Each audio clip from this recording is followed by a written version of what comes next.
Hi friends, ஐயன் ஒருத்தனை serial இனி வரப்போகிற எபிசோட்ஸ்க்கான ப்ரொமோதாக இந்த வீடியோவில் பார்க்க போகிறோம். வாங்க ஃப்ரெண்ட்ஸ் பார்க்கலாம். முதல்ல சந்தாவுக்கும் சேரனுக்கும் கல்யாணம் பண்ணணும் அப்படின்னு சொல்லிட்டு நீனா சோழன் வீட்டில் இருக்கிற அத்தனை பேருமே முடிவு பண்ணிட்டாங்க. நடேசன் கூட ஆக்சுவலி முதல்ல இந்த சம்மந்தம் செட் ஆகுமா, அந்த பொண்ணுக்கும் உனக்கு செட் ஆகாது வேண்டாம் அப்படின்னு சொன்னார். ஆனால் அவங்க பேசி பழகிட்டு புரிஞ்சதுக்கு அப்புறமா இந்த குடும்ப சூழ்நிலைக்கு ஏற்ற மாதிரி நல்லாவே அவங்களும் செட் ஆயிட்டாங்க.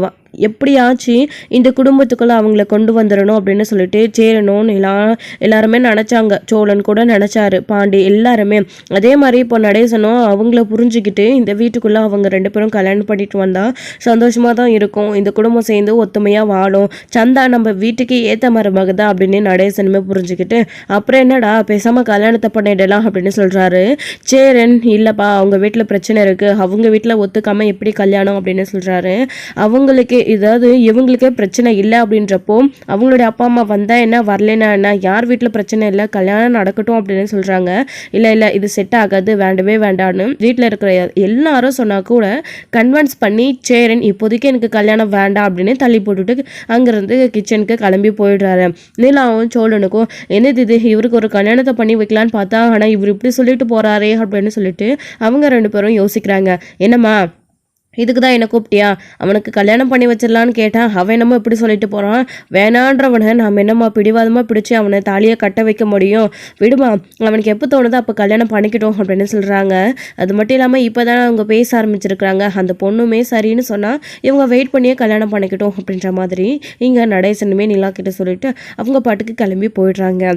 போனதுக்கப்புறமா நைட் எல்லாரும் சாப்பிட்டுட்டு படுத்து தூங்குறாங்க. நிலாவுக்கும் சோழனுக்கும் தூக்கமே வரல. சோழன் ஆக்சுவலி பொறந்து படுத்துட்டு இருக்காரு. நீலா உள்ள தூக்கமே இல்லாமல் வெளியில் எழுந்திரிச்சு வராங்க. இதை பார்த்த சோழன் பின்னாடியே எழுந்திரிச்சு வராரு.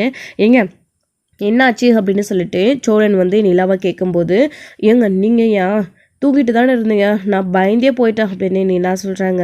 நான் எங்கெங்கே தூங்கிட்டு இருந்தேன், தூக்கம் வராமல் புரண்டு படுத்துட்டு இருந்தேன். அப்போ தான் நீங்கள் வரத்தை கவனித்தேன். என்னாச்சுங்க, ஏன் தூக்கம் வரல, உள்ளே தூங்க ஏதாச்சும் திரும்பவும் பயமாக இருக்கா, பாம்பு ஏதாச்சும் வந்துடும்னு அப்படின்னு சொல்லிட்டு சோழன் கேட்குறாரு. ஏங்க திரும்பவும் அதையே ஞாபகப்படுத்துறீங்க, நானே மறந்துட்டு ரிலாக்ஸாக தூங்கியிருப்பேன். கொஞ்ச நேரத்துலையாச்சும் போயிட்டு தூக்கம் வராமல் இருந்திருந்தா கூட இன்னும் கொஞ்ச நேரத்தில் போய் தூங்கியிருப்பேன். பாம்புன்னு ஞாபகப்படுத்தி சுத்தமாக தூக்கம் வராமல் பண்ணிட்டீங்களே அப்படின்னு. இப்போ என்னங்க நான் தப்பாக சொல்லிட்டேன், உங்ககிட்ட ஏன் என்னன்னு கேட்கறது கூட தப்பா போச்சு, எப்போ பார்த்தாலும் என்கிட்ட சண்டை போட்டுகிட்டே இருக்கீங்க. ஏங்க உங்களுக்கு என்கிட்ட சண்டை போடலைன்னா நாளே போவதா, இல்லை தூக்கம் வராதா அப்படின்னு சொல்லிட்டு சோழன் கேட்குறாரு. ஆமாம், எனக்கு அதுதான் வேலை இல்லை, அதை தவிர வேற என்ன எனக்கு வேலை இனிமேலுக்கு அப்படின்னு சொல்லிட்டு நிலா கேட்குறாங்க. ஏங்க வேலை விஷயமா நினச்சி ஃபீல் பண்ணுறீங்களா அப்படின்னு. அது எப்படி சோழன் கண்டுபிடிச்சிங்க அப்படின்னு. எனக்கு தெரியாதாங்க, அது எப்படிங்க, டெய்லியும் வேலைக்கு போயிட்டு இருந்தவங்க இப்போ நாளையிலேருந்து வேலை இல்லைன்னு நினச்சா அதை நினச்சி உங்களுக்கு வருத்தமாக இருக்குன்னு தெரியாதா, இது பெரிய விஷயம் மாதிரி கேட்குறீங்க. அது மட்டும் இல்லாமல் வீட்டுக்கு வந்தால் எப்போ பார்த்தாலும் நைட்டு வரைக்கும் அந்த லேப்டாப்பே உட்காந்து தட்டிக்கிட்டே ஒர்க் பண்ணிகிட்டே இருப்பீங்க. இப்போ அதெல்லாம் இல்லாமல் போர் அடிக்குது, தூக்கமும் வரல அதானே அப்படின்னு சொல்லிட்டு சோழன் கேட்கவும் ஆமாம் அப்படின்னு சொல்கிறாங்க. விடுங்க, இதை பற்றி தான் நீங்கள் கவலைப்பட வேண்டாம், வேறு இடத்துல வேலை தேடி வேறு கம்பெனிக்கு வேலைக்கு போகுவீங்க நீங்கள் அப்படின்னு சொல்லிட்டோம்ல, அதுக்கப்புறம் என்ன அப்படின்னு சொல்லிட்டு இந்த பேச்சை இதோட விட்டுடுறாங்க. வாங்க படுத்து தூங்கலாம் அப்படின்னு. சோழன் 1 நிமிஷம், அதெல்லாம் இருக்கட்டும், அண்ணன் ஏன் இப்போ திடீர்னு கல்யாணம் வேண்டான்னு சொல்கிறாரு, ஒன்றும் புரியலையே, அவங்க 2 பேரும் விரும்புகிறாங்கல்ல அப்படின்னு சொல்லவும்.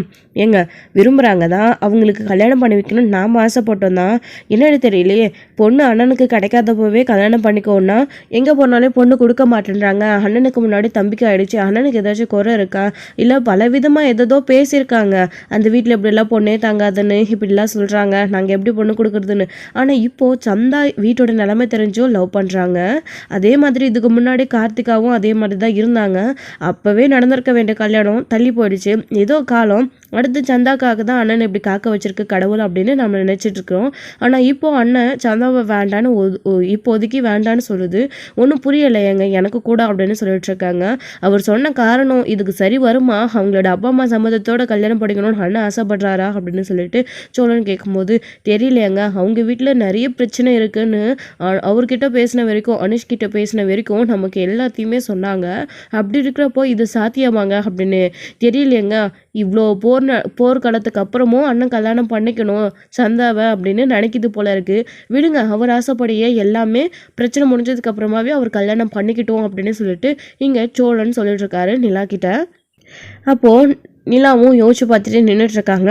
சோழன் திரும்பவும் இன்னொரு பேச்சும் கேட்குறாங்க. ஏங்க அண்ணன் இப்போ கல்யாணம் வேண்டான்னு தள்ளி போட்டதுனால அடுத்து பாண்டிக்கும் கல்யாணம் லேட்டாக நடக்கும், அண்ணனுக்கும் லேட்டாக நடக்கும். நீங்கள் இந்த வீட்டு விட்டு போக முடியாதுன்னு நினச்சி ரொம்ப ஃபீல் பண்ணுறீங்களா அப்படின்னு திரும்ப திரும்ப நான் கேட்குறேன்னு தப்பாக நினச்சிக்காதுங்க. இதுவும் ஒரு ரீசனாங்க உங்களுக்கு. இதுக்கும் தூங்காமல் நீங்கள் யோசிச்சுட்ருக்கீங்களா ஒரு வேலை அப்படின்னு கேட்கவும், சோழன் அப்படியெல்லாம் எதுவும் இல்லை சோழன், எனக்கு வேலை போனது கஷ்டமாக தான் இருக்குது. அதையும் தாண்டி அண்ணன் அப்படி பொண்ணு சீக்கிரம் கல்யாணம் வேண்டான்னு சொன்னதும் ஒரு பக்கம் யோசனையாக தான் இருக்குது. ஆனால் நீங்கள் சொல்கிற காரணத்துக்காகலாம் நான் யோசிக்கல. அண்ணன் ஏன் கல்யாணத்தை தள்ளி போடுறாருன்னு தான் யோசிச்சேன் அப்படின்னு சொல்கிறாங்க. இல்லைங்க, நான் கூட நீங்கள் இதுக்காக தான் யோசிக்கிறீங்களோ என்னமோ அப்படின்னு சொல்லிட்டு நான் ஒரு நிமிஷம் பயந்துட்டேன். ஏங்க நான் ஒன்று சொல்லுவேன், நீங்கள் தப்பாக நினச்சிக்காதீங்க அப்படின்னு சோழன் சொல்கிறாரு. என்ன சொல்லுங்க அப்படின்னு. நான் திரும்ப திரும்ப உங்ககிட்ட உங்களை வற்புறுத்தினேன்னு தப்பாக நினச்சிக்காதீங்க. நான் பொய் சொல்கிறது, ஃப்ராடுத்தனம் பண்ணுறது, இந்த சின்ன சின்ன சேட்டைகள் பண்ணுறது, தப்பு பண்ணுறது, இது எல்லாமே உங்களுக்காக தாங்க. நீங்கள் எனக்கு கிடைக்கணுன்றதுக்காக தான் எப்படியாச்சும் ஏதாச்சும் ஒரு தில்லுமுள்ளு பண்ணி உங்களை என் பக்கம் கொண்டு வரணும்னு பார்க்குறேன். நியாயமாக இருந்தாலும் அது முடிய மாட்டேருந்து, இந்த மாதிரி ஏதாச்சும் செஞ்சாலும் அப்படியாச்சும் நடக்குமான்னு சொல்லிட்டு தான் முயற்சி பண்ணுறேன். ஆனால் அதுவுமே முடியலை. நான் ஓப்பனாகவே சொல்லிட்டேங்க. அதுக்கு மேலே உங்கள் மனசில் இருக்கிறத நீங்கள் தான் சொல்லணும். நான் ஆல்ரெடி உங்களை எனக்கு பிடிச்சிருக்குன்னு நான் நிறைய தடவை சொல்லிட்டேன். இந்த வீட்டில் எல்லாருக்குமே உங்களை பிடிச்சிருக்கு. ஏங்க இந்த வீடு வசதியாக இல்லை, நமக்கு வேலை கிடைக்கிற வரைக்கும், ஒரு நல்ல ஜாப் கிடைக்கி வீட்டை விட்டு வெளியில் போகிற வரைக்கும் இந்த வீட்டை நம்ம யூஸ் பண்ணிக்கலாம், இந்த வீட்டில் இருக்கலாம். எல்லாரும் நல்லா தெரிஞ்சவங்களா இருக்காங்க, பேசி அவங்கக்கிட்ட கொஞ்ச நாள் இருந்துட்டு வேலை கிடைச்ச உடனே இந்த வீட்டை விட்டு போயிடலான்னு நினைக்கிறீங்களாங்க? இந்த வீடு உங்களுக்கு உண்மையிலே பிடிக்கலையா அப்படின்னாலாம் சோழன் கேட்குறாங்க. என்ன சோழன் இப்படி பேசுறீங்க? அதெல்லாம் ஒன்றும் இல்லை, இந்த வீடு எனக்கு பிடிச்சிருக்கு. அதை தாண்டி இந்த வீட்டில் இருக்கிற அத்தனை பேரையுமே உங்களையும் பிடிச்சிருக்கு. இந்த வசதி வாய்ப்பெல்லாம் நான் எதையுமே பார்க்கல சோழன், எதுக்கு இதோட முடிச்சு போடுறீங்க அப்படின்னு சோழனை பார்த்து நிலா கேட்குறாங்க. சரிங்க, அப்படின்னா யோசிச்சு நல்ல முடிவை எடுங்க. நீங்கள் டிவோர்ஸ் வாங்கிட்டு போகிறதுல யாருக்குமே விருப்பம் இல்லை.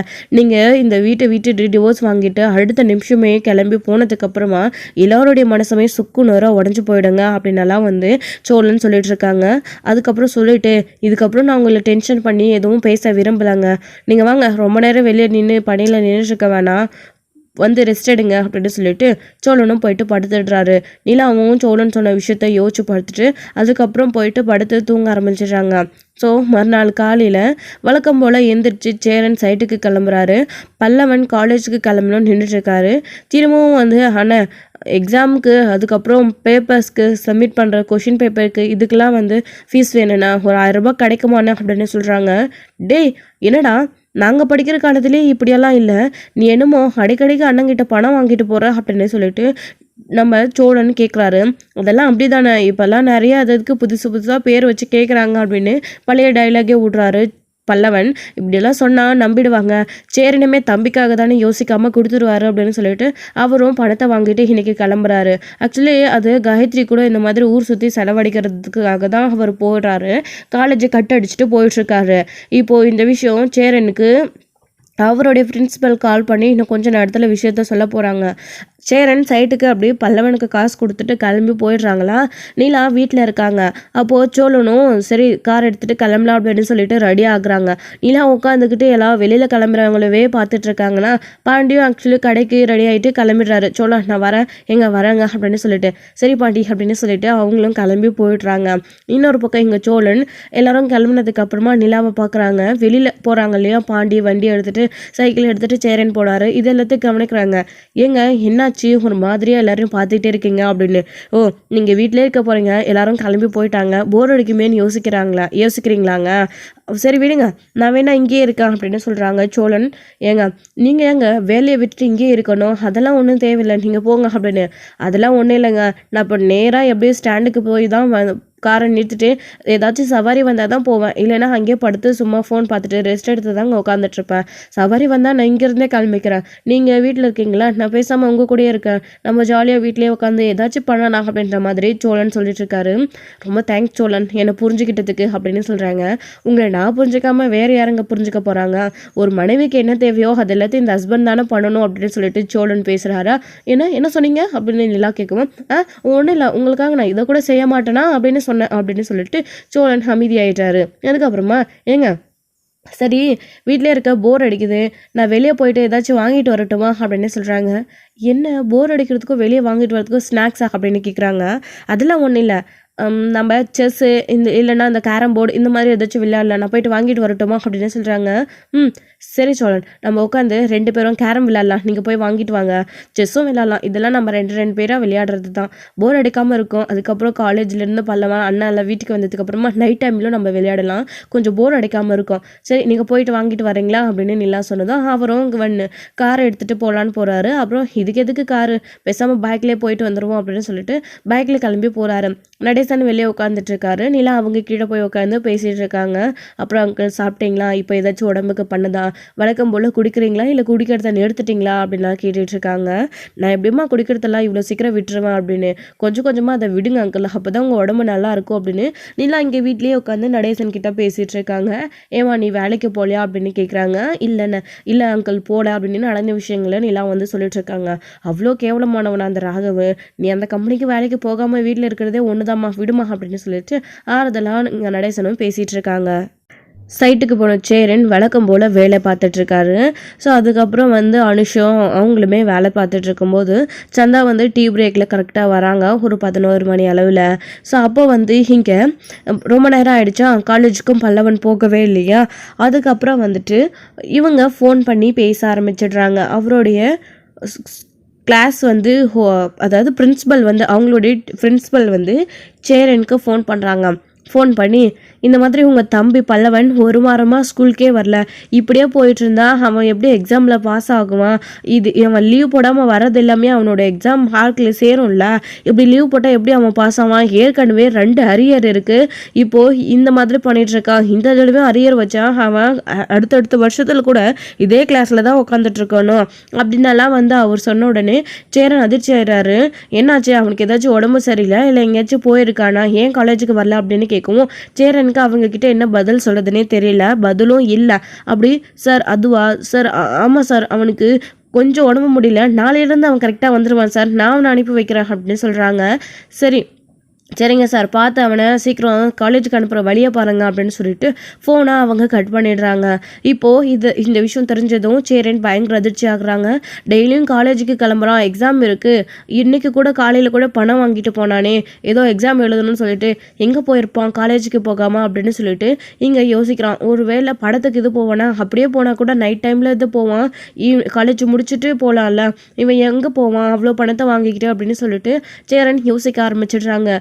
அடுத்த நிமிஷமே இங்கே நம்ம சந்தாவும் என்னாச்சுன்னு கேட்குறாங்க. இவர் பதற்றமாக ஃபோனில் பேசினதை வச்சு ஒன்றும் இல்லை நிலா வீட்டில் தான் இருக்குது, வேலைக்கு போகலை, நிலாவுக்கு ஏதோ கொஞ்சம் தலைவலியா, நான் போயிட்டு பார்த்துட்டு வந்துட்டோமா, நீ வீட்டுக்கு போ சந்தா அப்படின்னு சொல்லி அவங்கக்கிட்ட சொல்லாமல் மறைச்சிடுறாங்க.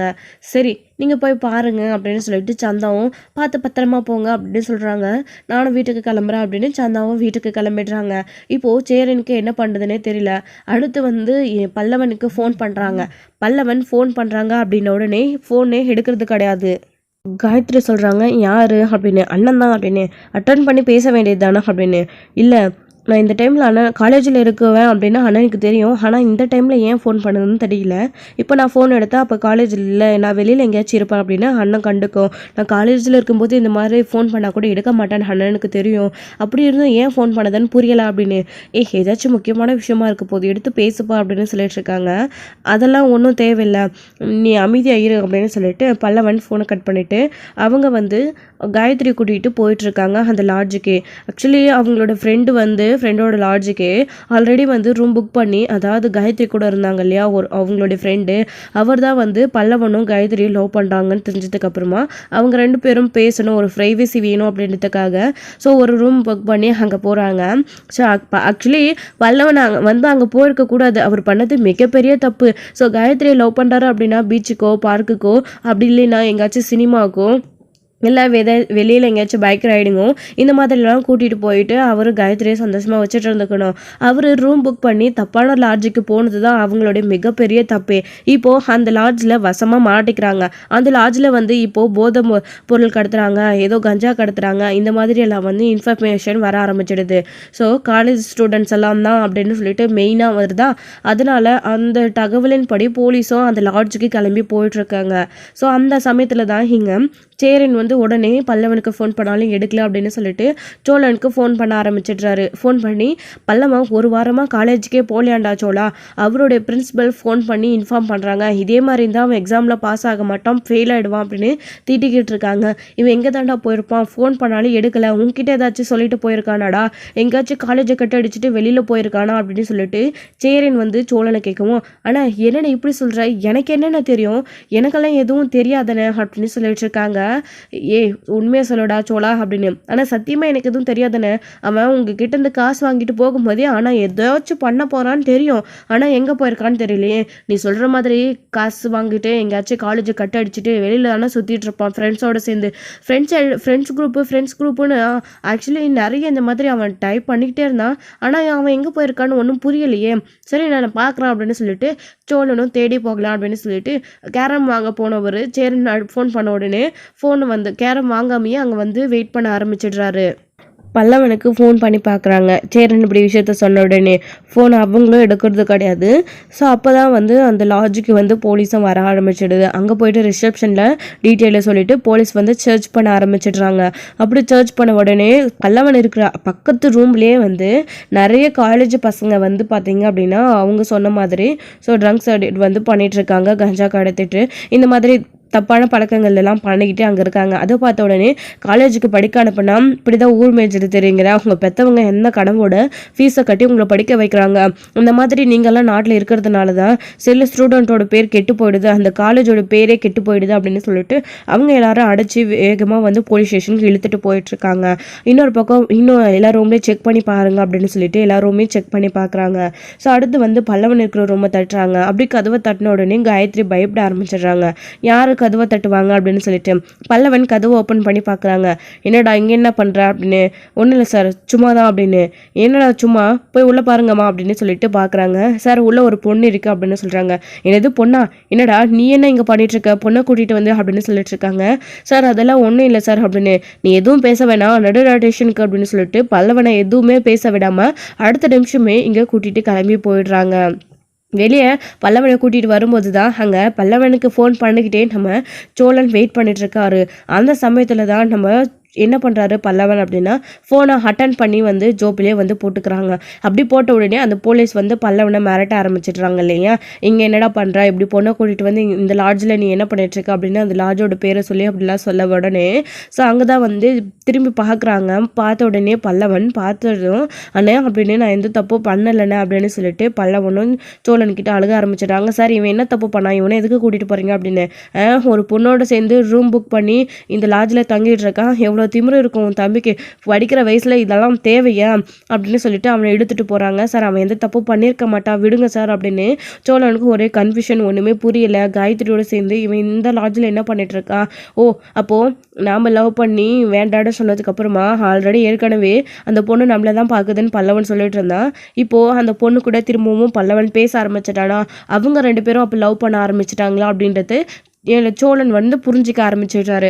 அப்படி புரிஞ்ச உடனே இது இப்படி இருந்ததுன்னா இவன் முதல்லயே சொல்லி தொலைஞ்சிருக்கலாமே அப்படின்னு சொல்லிட்டு இங்கே சோழன் நினச்சிட்டு அடுத்து வந்து பல்லவனை எடுத்துகிட்டு போகிற அந்த ஜீப் பின்னாடி வேகமாக போயிட்டுருக்காங்க. நிலாவுக்கு உடனே வேகமாக சோழன் போயிட்டுருக்கும்போதே கால் பண்ணுறாங்க.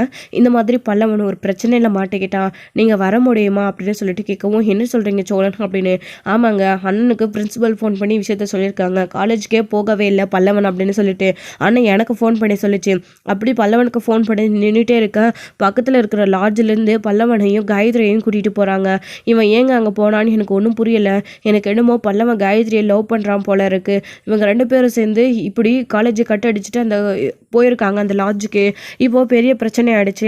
எப்படியாச்சும் நீங்கள் அண்ணனை கூட்டிக்கிட்டு அண்ணனுக்கு ஃபோன் பண்ணி விஷயத்த சொல்லிட்டு நீங்கள் ரெண்டு பேரும் வந்துருங்க, நான் போலீஸ் ஸ்டேஷனுக்கு தான் போயிட்டுருக்கேன் அப்படின்னு சொல்லிட்டு சோழனும் கிளம்பி நேராக அங்கே போலீஸ் ஸ்டேஷன் போயிட்டுருக்காரு.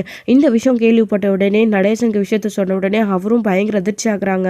நீலா சேரனுக்கு கால் பண்ணி விஷயத்த சொல்லிட்டு, அண்ணன் நீங்கள் கீழே இறங்கி வாங்க, நான் இங்கே சைட்டுக்கிட்ட தான் ஆட்டோவில் வெயிட் பண்ணிகிட்ருக்கேன், நம்ம ரெண்டு பேரும் சேர்ந்து அங்கே போகலாம் அப்படின்னு உடனே அவருமே கிளம்பி வந்துடுறாரு. உடனே ரெண்டு பேரும் கிளம்பி போயிட்டுருக்காங்க.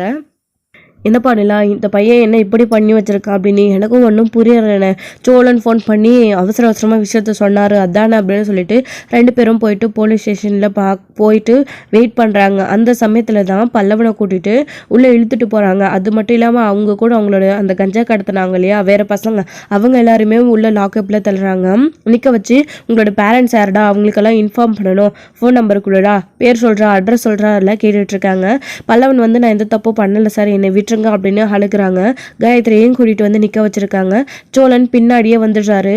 இவங்கள பார்த்த உடனே நீலா, சேரன் இவங்க 2 பேருமே சோழன் அப்படின்னு சொல்லிட்டு உள்ளே வராங்க. ஏங்க ஒரு நிமிஷம் வாங்க, போயிட்டு என்னாச்சுன்னு பார்க்கலாம் அப்படின்னு சொல்லிட்டு சோழன் போயிட்டு, சார் அவன் மேலே எந்த தப்பு இருக்காது, விட்டுருங்க சார், என்ன சார் பண்ணுறீங்க அப்படின்னு. முதல்ல நீங்கள் யார் அப்படின்னு கேட்கவும், சார் நான் அவருடைய அண்ணன் சார், இது என்னோட மனைவி நிலா, இது என்னுடைய பெரிய அண்ணன் சார், அவன் என்னுடைய தம்பி சார் அப்படின்னு எல்லாம் வந்து சோழன் சொல்லிட்டு இருக்காரு. ஓ, காலேஜுக்கு படிக்க அனுப்புகிறீங்களா, வேறு எங்கே அனுப்புகிறீங்க, ஏன் கரெக்டாக காலேஜுக்கு போகிறானா வீட்டுக்கு வரானான்னு கூட நோட் பண்ண மாட்டீங்களா, இந்த வயசில் இதெல்லாம் தேவையா, அதுவும் ஒரு பொண்ணை கூட்டிகிட்டு அப்படிப்பட்ட ஒரு லாட்ஜுக்கு போயிருக்கான் அப்படின்னு சொல்லிட்டு சந்தேகத்தின்படி கேட்குறாங்களா. சார் அவன் அப்படிப்பட்டவன் கிடையாது சார், அவங்க 2 பேரும் லவ் பண்ணுறாங்க, அதனால் வந்து அவன் ஏதோ சின்ன பையன் தெரியாமல் அந்த லாட்ஜுக்கு கூட்டிகிட்டு போயிருப்பான், விட்டுருங்க அப்படின்னு சொல்கிறாங்க. நம்ம சோழன் வந்துட்டு என்னடா அப்படியா அப்படின்னு கேட்கவும், ஆமாம் சார் நானும் அவ்வளோ லவ் பண்ணுறோம் அப்படின்னு. டே பல்லவா என்னடா இதெல்லாம் அப்படின்னு சேரேன்னு திட்டிகிட்டு இருக்காரு பல்லவனை. அண்ணா கொஞ்சம் அமைதியாக இருண்ணே, நீயே இந்த விஷயம் உனக்கு தெரியாதுன்ற மாதிரி பல்லவனை பெருசாக இந்த கேஸில் மாட்டி விட்டுறாத அப்படின்னு சொல்லிட்டு சோழன் சொல்லிட்டு இருக்காரு. அப்போ தான் இங்கே நிலா இருந்துக்கிட்டு, அண்ணா இருங்க சோழன் நீங்கள் என்ன பண்ணுறீங்க அப்படின்னு, இங்கே கொஞ்சம் பொறுமையாக இருங்க, இப்படிலாம் பேசினாதான் அவங்க பல்லவனை விடுவாங்க, இல்லைன்னா பல்லவனை உள்ளே தூக்கி லாக்கப்பில் வச்சுருவாங்க அப்படின்னு சொல்லிட்டு இருக்கவும், இங்கே என்னப்பா அக்யூஸ்ட்டை கூட்டிகிட்டு வந்து இன்னும் எல்லாம் இங்கேயே நிற்க வச்சுருக்கீங்க, உள்ளே லாக்கப்பில் தள்ளுங்க அப்படின்னு லாக்கப்லேயும் பல்லவனை தள்ளிடுறாங்க. சார் வேண்டாம் அவன் படிக்கிறான் பையன் அப்படின்னு சொல்லிட்டு நிலா சேரன் எல்லாரும் அழுகுறாங்க. சார் நான் தான் சொன்னல சார் விட்டுருங்க அப்படின்னு. அம்மா என்னம்மா அந்த பையன் இவர் சொல்கிறதெல்லாம் உண்மையா, நீ அவனை லவ் பண்ணுறியா அப்படின்னு கேட்கவும், ஆமாம் சார் ப்ளீஸ் சார் விட்டுருங்க, நானும் பல்லவனும் லவ் பண்ணுறோம், நாங்கள் சும்மா ஜஸ்ட்டு பேச தான் அங்கே போனோம், நீங்கள் நினைக்கிற மாதிரி தப்பாக எதுவும் இல்லை அப்படின்னு. அது எப்படிம்மா இப்படி லவ் பண்ணுறவங்க 2 பேரும் சேர்ந்து லாஜிக்கு தான் போவீங்களா, இல்லை மாட்டிக்கிட்ட உடனே லவ் பண்ணுறீங்கன்னு போய் சொல்கிறீங்களா அப்படின்னு கேட்குறாங்க. அதெல்லாம் எதுவும் இல்லை சார், உண்மையிலே தான் அப்படின்னு காயத்ரியே சொல்கிறாங்க. சார் ப்ளீஸ் சார் விட்டுருங்க சார், அந்த பொண்ணு எங்களுக்கு நல்லாவே தெரியும், அந்த பொண்ணு உண்மையிலே என் தம்பியை லவ் தான் சார் பண்ணுது, விட்டுருங்க அப்படின்னு சொல்கிறாங்க. சேரன் ரொம்ப கன்ஃபியூஷனில் இருக்காங்க. முதல்ல சோழன் லவ் பண்ணுறாரு, லவ் பண்ணிட்டு இருந்தான், அதுக்கப்புறம் பெரிய பிரச்சனை ஆயிடுச்சு. நிலா தான் அந்த பிரச்சனையை சால்வ் பண்ணி விடுச்சு. அடுத்து பல்லவன் வந்து இப்படி காயத்ரி லவ் பண்ணுறான்னு நிற்கிறானே அப்படின்னு அவர் ரொம்ப கன்ஃபியூஷனில் இருக்காரு. சோழன் தான் என்னடா சோழா இது அப்படின்னு கேட்டுக்கிட்டே இருக்காங்க. சார் ப்ளீஸ் சார் அவனை விட்டுருங்க சார், அவன் படிக்கிற பையன், அவனுக்கு எக்ஸாம் வேறு வருது சார், இந்த சமயத்தில் அவனை இப்படி உள்ள தள்ளினீங்கன்னா அவனோட படிப்பே மொத்தமாக கெட்டு போயிடும் அப்படின்னு சேரன் கெஞ்சிட்டு இருக்காரு. அது மட்டும் இல்லாமல் நிலாவும், ஆமாம் சார் ப்ளீஸ் சார் அவன் படிக்கிற பையன் விட்டுருங்க அப்படின்னு. இதெல்லாம் லாஜிக்கு போகிறதுக்கு முன்னாடி அவன் யோசிச்சிருக்கணும்ல அப்படின்னு. சரி சார் ப்ளீஸ் சார், அம்மா இல்லாத பையன், அவனை இவர் தான் வளர்த்தாரு, அவரோட அண்ணன் தான், அதனால அவனுக்கு அந்த அருமை எதுவும் புரிஞ்சிருக்காது சார், ப்ளீஸ் சார் விட்டுருங்க சார், அவன் பண்ணது தப்பு தான், நாங்கள் இல்லைன்னு சொல்லலாம், ஆனால் அவனோட படிப்பு கெட்டு போயிடும் சார், லவ் பண்ணுற பொண்ணை கூட்டிகிட்டு அப்படி போயிருக்க கூடாது தான், தப்பு தான் சார், அவனை நான் கண்டிக்கிறேன் அப்படின்னு சொல்லிட்டு இங்கே திட்டிக்கிட்டே இருக்காங்க. முதல்ல அந்த பையனை வெளியில் கூட்டிகிட்டு வாங்க அப்படின்னு சொன்னதும், என்னப்பா உன் குடும்பம் இப்படி கெஞ்சுது, நீ கொஞ்சம் கூட பொறுப்பு இல்லாமல் இப்படி பண்ணியிருக்கே அப்படின்னு சொல்லிட்டு சேரன் பயங்கரமாக திட்டிகிட்டு இருக்காரு பல்லவனை. நிலா கூட என்னடா வேலை பண்ணி வச்சிருக்க, இந்த விஷயத்த நீ எங்ககிட்ட எல்லாம் முதல்ல சொல்லியிருக்கணும் அப்படின்னு ஓங்கி பலாருன்னு நிலா அரைஞ்சிடுறாங்க. அப்போது அவங்களுமே பயப்பட ஆரம்பிச்சிடுறாங்க. அண்ணி அப்படின்னு அழுகிறாங்க. நீ என்னை அப்படி கூப்பிடாதரா பல்லவா, அண்ணி வாய்க்கு நிறைய கூப்பிடுற, இந்த விஷயத்த என்கிட்ட நீ ஷேர் பண்ணியிருக்கணும்ல, எதுவுமே என்கிட்ட சொல்லாமல் போயிட்டு இல்லை, இப்போ பார் இவ்வளோ பெரிய பிரச்சனையில் வந்து நின்றுட்டுருக்கு அப்படின்னு. இங்கே விடுங்க, அவன் இப்போ இங்கே திட்டி என்ன ஆக போகுது, ஏண்டா என்கிட்டயாச்சும் சொல்லியிருக்கலாம்ல அப்படின்னு சோழன்னு சொல்லிட்டு, சார் ப்ளீஸ் சார் நீங்கள் வேணா விட்டுருங்க, இப்போ என்ன சார் அவன் மேலே கேஸ் போடணும் அவ்வளோதானே, நீங்கள் அவங்க 2 பேரையும் விட்டுருங்க, அவங்க படிக்கிற பசங்க, வேணும்னா கேஸ் போடணுன்னா என் மேலே போட்டுக்கோங்க அப்படின்னு சோழன் சொல்கிறாரு. இதை கேட்டு நிலா சேரன் எல்லாரும் ரொம்ப ஷாக் ஆகுறாங்க. விஷயம் கேள்விப்பட்டு பாண்டியும் அங்கே வந்துடுறாரு. அதுக்கப்புறம் தான் சார் விட்டுருங்க அவனை அப்படின்னு சொல்லிட்டு சோழன் சொன்னதும், என்னது உன் மேலே கேஸ் போடுறதா, என்னப்பா தப்பு பண்ணதாவன் நீ தண்டனை அனுபவிக்க போறியா அப்படின்னு. சார் அவன் படிக்கிற பையன், அவனை வெளியில் விட்டீங்கன்னா அவனோட ஃபியூச்சர் நல்லா இருக்கும், ஆனால் எனக்கு பரவாயில்ல சார், என் தம்பிக்காக நான் இதை செய்கிறேன் அப்படின்னு சொன்னதும் அவருக்கும் மனசு கொஞ்சம் கஷ்டமாகுது. தம்பிக்காக அண்ணன் இப்படி நான் பொறுப்பேற்றுக்கிறேன்னு சொல்கிறாரு அப்படின்னு யோசிக்கிறாரு. சார் அப்படி நீங்கள் வேறு ஏதாச்சும் எதிர்பார்க்குறீங்கனாலையும் சொல்லுங்கள் சார், நான் ஏதாச்சும் கொடுக்குறேன் அப்படின்னு சொல்லிட்டு சொல்கிறாங்க. என்னப்பா போலீஸ்க்கே லஞ்சமா அப்படின்னு. சார் இது ஏன் சார் நீங்கள் லஞ்சமாக எடுத்துக்கணும்? அவனோட படிப்புக்காக நீங்கள் ஏதாச்சும் அப்படி வாங்கிட்டு பண்ணிட்டு விடுங்க சார். நேர்மையான போலீஸ் அதிகாரியாக இருந்தால் ஒரு பையனோட ஸ்பீச்சரை ஃபைல் பண்ணிடாதீங்க சார். அவன் எந்த தப்பு பண்ணியிருக்க மாட்டான் அப்படின்னாலாம் வந்து சோழன் கெஞ்சிக்கிட்டு நான் பணம் கொடுக்குறேன், இல்லைன்னா என்ன அரெஸ்ட் பண்ணுங்க அப்படின்னு சொல்லிட்டு கேட்டுட்ருக்காங்க. டே நீ ஏன்டா தண்டனை அனுபவிக்கணும்? அவன் பண்ண தப்புக்காக அவனே பேசாமல் உள்ள கிடக்கிட்டு இரு, அப்போதான் புத்தி வரும். இப்படியெல்லாம் பண்ணணும்னு அவனுக்கு எப்படி தோணுச்சு? வீட்டில் யார்கிட்டையும் சொல்லாமல் இப்படியெல்லாம் போய் சொல்லிட்டு இருந்திருக்கான் அவன் அப்படின்னு சொல்லிட்டு சேரன் திட்டிகிட்டே இருக்காரு. இது எல்லாத்தையும் அந்த போலீஸ் நோட் பண்ணுறாரு. ஒரு அண்ணன் திட்டுறாரு, ஒரு அண்ணன் தம்பிக்காக இவ்வளோ தூரம் பேசுகிறாங்க. அப்போ அந்த பையன் மேலே இந்த அளவுக்கு எல்லாருமே பாசம் வச்சுருக்காங்க அப்படின்றத இவரும் புரிஞ்சுக்கிறாரு. புரிஞ்சுக்கிட்டு வந்து ப்ளீஸ் சார் விடுங்க, என்ன அரெஸ்ட் பண்ணுங்க, வேணும்னா நாங்கள் உங்கள் காலில் கூட விழுறேன் அப்படின்னு சோழன் கடைசியாக காலில் விழுந்துடுறாங்க. என்னப்பா இதுக்கு போய் காலில் விழுந்துக்கிட்டு, சரிப்பா படிக்கிற பையன் சொல்கிறீங்க, சரி எழுதி கொடுத்துட்டு அவங்க 2 பேரையும் கூட்டிட்டு போங்க அப்படின்னு இன்ஸ்பெக்டர் சொல்லிடுறாரு. ரொம்ப தேங்க்ஸ் சார் அப்படின்னு சொல்லிட்டு காயத்ரி பல்லவனை வெளியில் விட்டுடுறாங்க. நிலாவுமே சோழனை நினச்சா ரொம்ப பெருமையாக இருக்குது, தம்பிக்காக குடும்பத்துக்காக இந்த அளவுக்கு யோசிக்கிறாரு அப்படின்னு சோழன் மேலே நிலாவுக்கு ஒரு நல்ல அபிப்பிராயம் வந்துச்சு. ஸோ பல்லவனையும் காயத்ரியும் கூட்டிகிட்டு வீட்டுக்கு கிளம்பி போயிட்டுருக்காங்க. ஸோ இதோட இந்த எபிசோடு வந்து முடிச்சிருக்காங்க. அடுத்தடுத்த எபிசோடில் என்ன நடக்க போகுது, சேரன் என்ன வீட்டுக்கு போயிட்டு முடிவெடுக்க போகிறாரு காயத்ரி பல்லவன் விஷயத்தில் அப்படின்றத வெயிட் பண்ணி நெக்ஸ்ட் வீடியோவில் பார்க்கலாம். Friends thank you. இந்த வீடியோ உங்களுக்கு பிடிச்சிருந்தா லைக் பண்ணுங்கள், ஷேர் பண்ணுங்கள், கமெண்ட் பண்ணுங்கள்.